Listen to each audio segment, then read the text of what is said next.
Herkese merhaba arkadaşlar. Bugün sizlerle beraber ses efekti deneyeceğiz.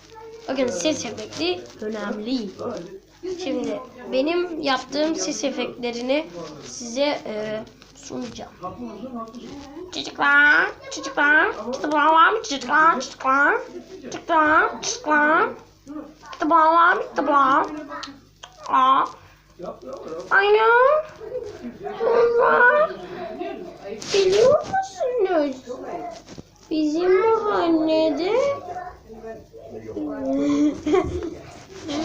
bir tane çocuk var.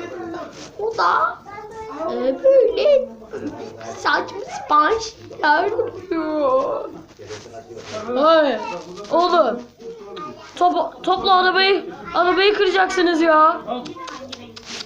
Gidin başka bir yerde oynayın ya.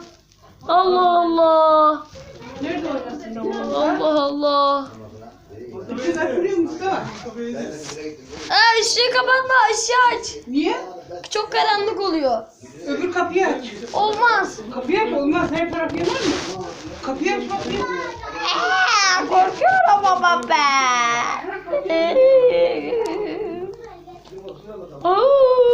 Ayol. Abicim ama ışık yok yani. Arkadaşlar kusura bakmayın. Böyle şurayı bir açayım. 5 lira. Şuradan. Aa! Ay!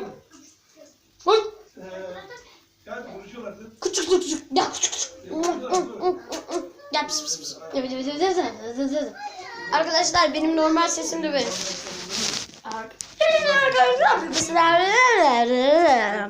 Evet arkadaşlar bugünkü videomuzun sonuna gelelim. Bu kadar yeter macera. Ne karanlık ya. Hey. Neyse arkadaşlar. Bir dahaki videolarda görüşmek üzere. Bay bay.